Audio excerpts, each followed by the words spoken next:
ఆంధ్రప్రదేశ్ ముఖ్యమంత్రి నారా చంద్రబాబు నాయుడు మంత్రులకు మార్కులు వేశారు.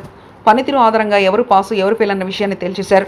ఏపీ సచివాలయంలో జరిగిన కలెక్టర్ల సదస్సు వేదికగా ముఖ్యమంత్రి నారా చంద్రబాబు నాయుడు తనదైన శైలిలో పరిపాలనా సమీక్ష నిర్వహించారు. సాధారణంగా మంత్రుల పనితీరుపై అంతర్గతంగా చర్చలు జరుగుతుంటాయి. కానీ ఈసారి సీఎం చంద్రబాబు పూర్తి భిన్నంగా ఏ మంత్రి వద్ద ఫైల్ ఎంత వేగంగా క్లియర్ అవుతున్నాయనే అంశంపై గణాంకాలతో కూడిన రేటింగ్స్ బహిరంగంగానే ప్రకటించడం రాజకీయ వర్గాల్లో పెనుసంచలనంగా మారింది. పాలనలో పారదర్శకతను పెంచడంతో పాటు ప్రజలకు సేవలందించడంలో జాప్యాన్ని నివారించడమే లక్ష్యంగా ఈ విశ్లేషణ సాగింది. మంత్రుల పనితీరును అంకెల రూపంలో బయటపెట్టడం ద్వారా కేబినెట్ సహచరుల్లో పోటీతత్వాన్ని పెంచాలని సీఎం భావిస్తున్నారు. ముఖ్యమంత్రి వెల్లడించిన ఈ నివేదికలో వ్యవసాయ శాఖ మంత్రి కింజరాపు అచ్చెన్నాయుడు అగ్రస్థానంలో నిలిచారు. తన శాఖకు సంబంధించిన ఫైళ్లను అత్యంత వేగంగా పరిష్కరిస్తూ నిర్ణయాలు తీసుకోవడంలో ఎక్కడా జాప్యం జరగకుండా చూస్తున్నారని అచ్చెన్నాయుడిని సీఎం ప్రత్యేకంగా అభినందించారు. అచ్చెన్నాయుడు తర్వాత వరుసగా జలవనరుల శాఖ మంత్రి నిమ్మల రామనాయుడు, మంత్రి కొల్లంపల్లి శ్రీనివాస్ ఉత్తమ పనితీరును కనబర్చి తర్వాతి స్థానంలో నిలిచారు. ఇక అత్యంత ఆసక్తికరమైన అంశం ఏమిటంటే ఉప ముఖ్యమంత్రి పవన్ కళ్యాణ్ రేటింగ్స్ జాబితాలో 4వ స్థానాన్ని దక్కించుకున్నారు.